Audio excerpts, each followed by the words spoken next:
Welcome back. Welcome back. This is the People's Voice.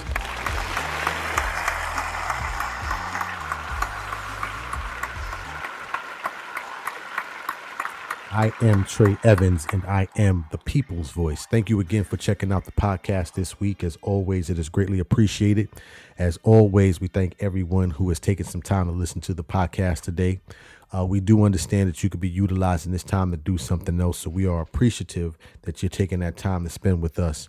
As always, if this information is valuable and you find it to be enlightening and worth sharing, we ask that you subscribe to the podcast and turn on notifications. That way you can be notified when each episode is released. And we do put out a new episode each and every Friday, which is heard on all podcast platforms. And then we put a video out every Wednesday on YouTube for those who would like to watch the podcast. But in any event, we say welcome and welcome to the People's Voice podcast.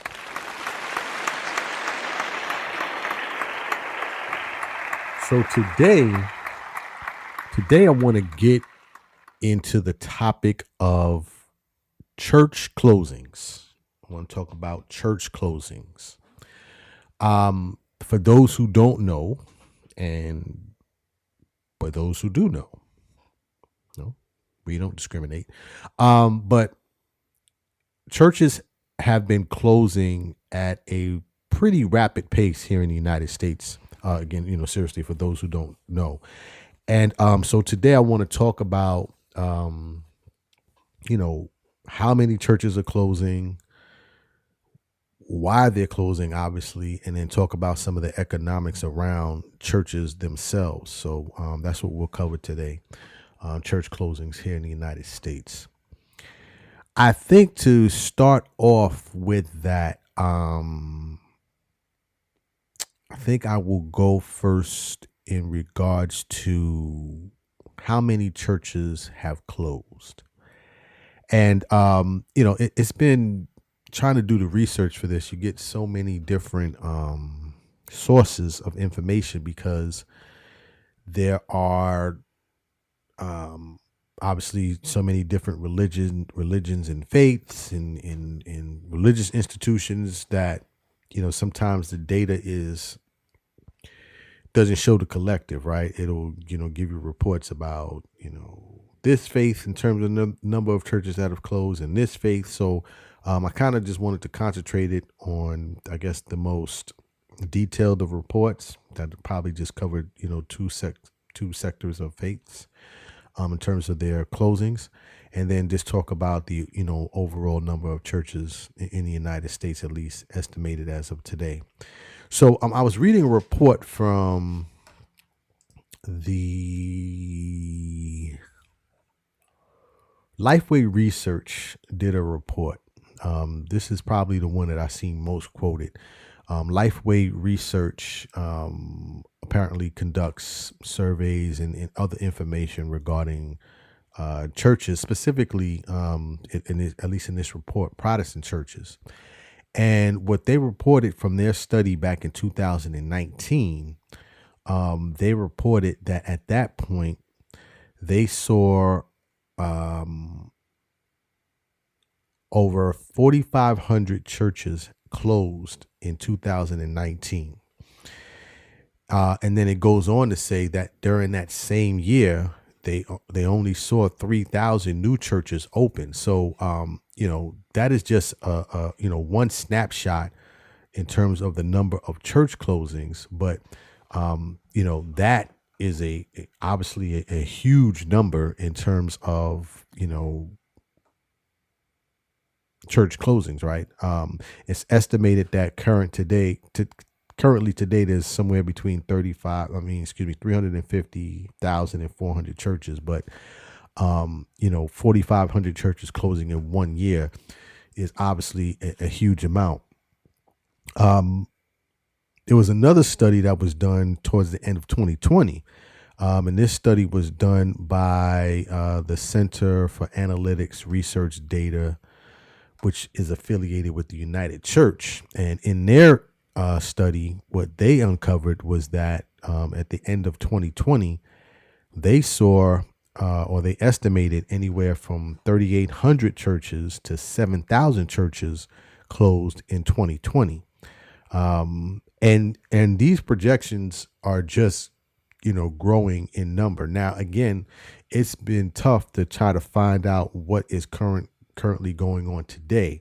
But all of the trends, at least that I've seen from these two reports and just from other reports as well, show that churches are in decline in the United States, or I should say religious institutions, because, obviously I'm just talking about churches, but then you have other forms of religious institutions as well for other denominations. But in any event, this is occurring.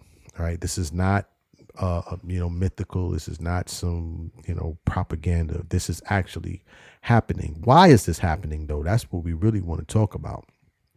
And, there's a few reasons why this is happening. Obviously, one of the main reasons why is because there has been a steady decline in religious affiliation among Americans, and this has been studied well over 20 years now, that it has been a decline with Americans either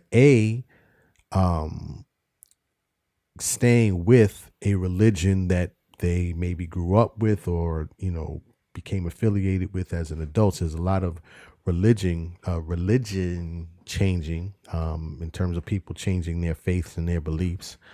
But in addition, you have a ton of people who are, and I'm talking specifically about Americans now, who are identifying more and more as being religiously unaffiliated.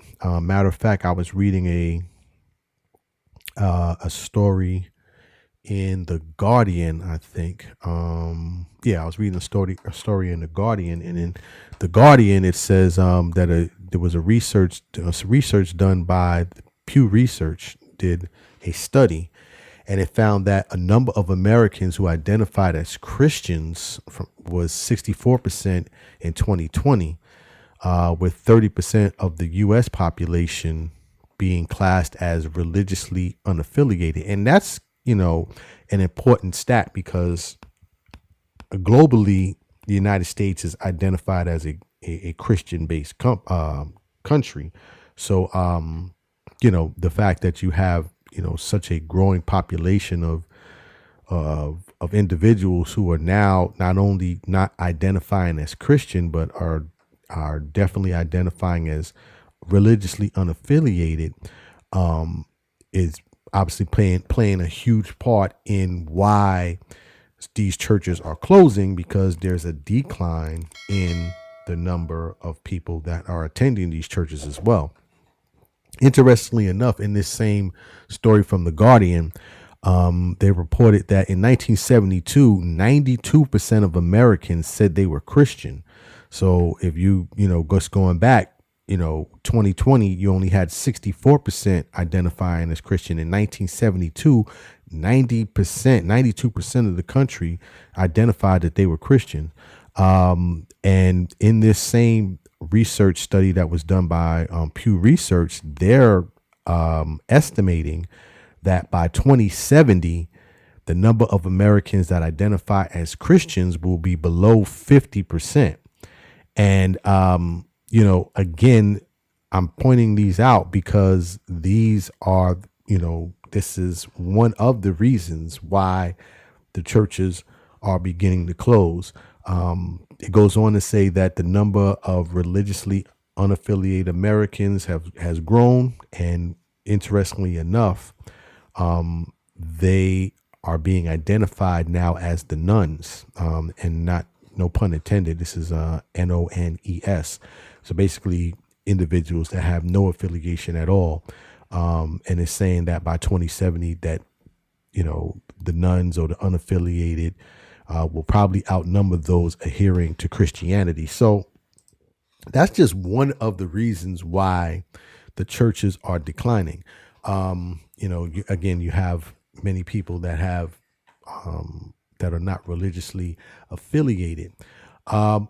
In addition, you have an issue with not only unaffiliated um, Americans in terms of religion, but even those who are still affiliated to a religion, you are seeing a sharp decline in the attendance of individuals who are going to weekly worship services. Matter of fact, I'm reading a report from Faith Communities Today.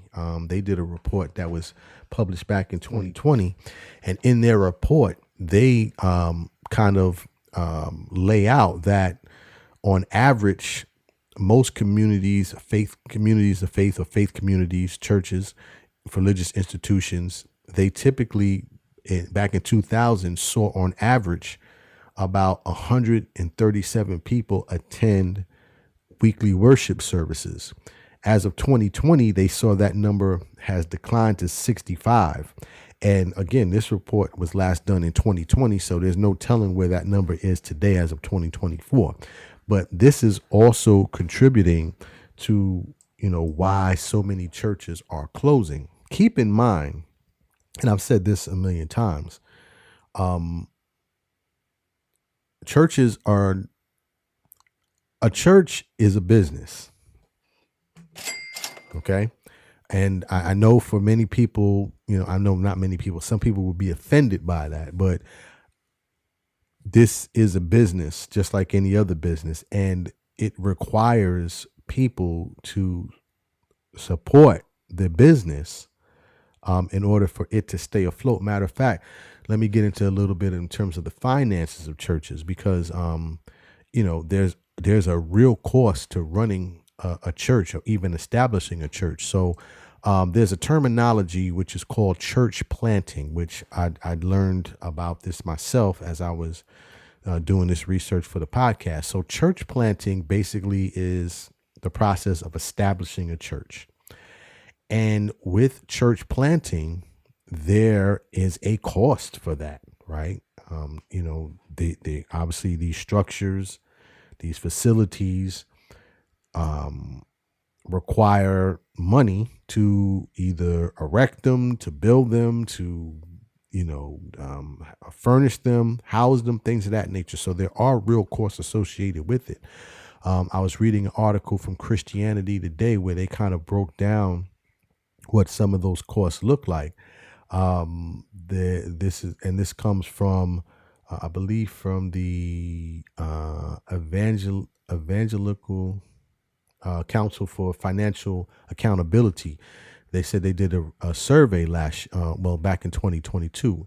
So in their survey, what they found was that on average, first year cost for a church that is expecting less than 100 attendees to come into their church. They say that the average startup costs are anywhere from $10,000 to $60,000 just in the first year, right? This is startup and operational cost. They say for churches that are expecting an attendance for over 100 to 200 people in attendance, the average startup cost was $84,500 a year. And then it goes on and on and on. And I'm giving you these numbers because, I want everyone to understand that, yes, these churches are closing because there's not an attendance, but there's also a financial burden on these churches as well, which, if they're not able to meet these obligations, just like any other business, they have to close their doors too. Just to round out here from that article, it also says that for churches, religious institutions who were expecting an attendance of more than 500 people, they spent over $322,000 on launch costs for the church. And then those numbers drop, in between attendance for those in the 200 to 500 range. Those cost about $200,000, and then below that you get to 140 and 100,000. But I think you all get what I'm saying here. So just keep in mind that this is a business as well. So the church, is operating as a sanctuary for people to come and to gather and to congregate and practice their beliefs. But in addition, it's a business. Matter of fact, Baltimore has really been hit big time with church closings as of this year. The Archdiocese of Baltimore just did a story about a month ago, and let me play a portion of that. This is from WBFF Fox 45 in Baltimore, where they talked about the number of churches that will be closing as a result of exactly what I'm talking about. So let me play that, and then I'll close out from there. My whole life I've been coming to this church. Established in 1887, Holy Rosary in Upper Fells will soon be just one of a handful of historic Catholic churches left standing across Baltimore. If this church would close, I probably would not go to Catholic church again for the rest of my life. In line with the Archdiocese of Baltimore's Seek the City plans announced back in May, come December, Baltimore's 61 Catholic churches will be closed and consolidated into 23 parishes and 30 worship sites. In a video message to parishioners, these decisions, while difficult, are made with an eye toward a future full of hope. Archbishop William Laurie insisting the closures are completely separate from the church's Chapter 11 bankruptcy filed in the wake of a widespread sexual abuse scandal. Instead, Laurie blaming deteriorating buildings and a declining population, causing bills to pile up. This process was aimed And as you heard there, the church is closing. They're closing a number of churches because they just don't have the attendance, and obviously they don't have the financial. They're not meeting their financial obligations. So that's a ton of churches that's just going to close in one city, which is obviously going to have a major impact on that city when they do close. Just to close out here, some other reasons why these churches are closing. I'm reading a story here from, where's this from? Congregation for New Urbanism. And in this story, they pointed out that first of all, you have younger generations that are no longer attending services. They quoted here a 2021 Gallup poll, which showed that American church membership plummeted from 70% down to 47% over one generation. Secondly, as I talked before, you have real estate costs, operating costs, and utilities and insurance, things of that nature.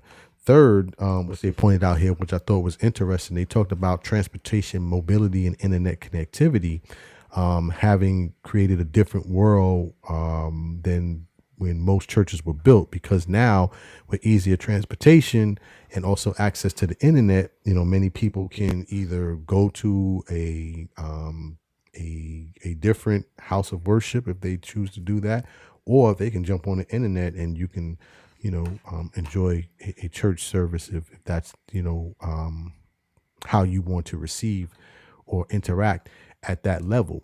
But in terms of other reasons, I guess, in terms of the cost themselves, as they alluded there, when there is not enough people coming into the church, when attendance goes low, obviously funding becomes an issue. But churches not only get their funding from, in-person congregations, but they also get their funding in different ways. In addition to the congregation, it says here, and I'm reading the article from the United Church of Christ. They did an article on this, and they said that another way that churches also receive funds, their second largest source of revenue comes from trust funds, investments, and then their third largest way that they receive funds is through use of facilities or buildings. Again, a major part to this, which I didn't hit as well, was the pandemic, right? So you had a lot of people that, obviously couldn't go out, stopped going to houses of worship, stopped using facilities, church facilities for rentals and things of that nature. So Basically those three things combined together have all seen a tremendous dip over the last 20 years, 10 years, 5 years, which has been contributing to the closing of churches throughout the country. So, but I just wanted to touch on that today. I thought, I was reading through this article, reading through a couple of articles. I thought this was good information. So I figured I'd kind of, spread the information for those who, might be looking to say, wow, what's going on? Why are churches closing? Or, why is my church no longer providing in-person services? If you're affected or if you know someone,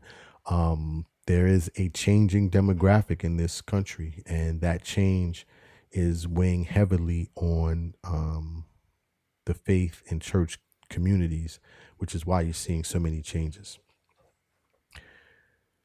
But that's my time for today. So as always, if you want to leave a comment, you can reach me on any social media platform. You can reach me at I am Trey Evans, or you can reach us on the People's Voice Podcast on Instagram. But as always, dreams are not just for sleeping. Please wake up and live your dreams. My name is Trey Evans, the People's Voice. Tell somebody about the dream. Salute.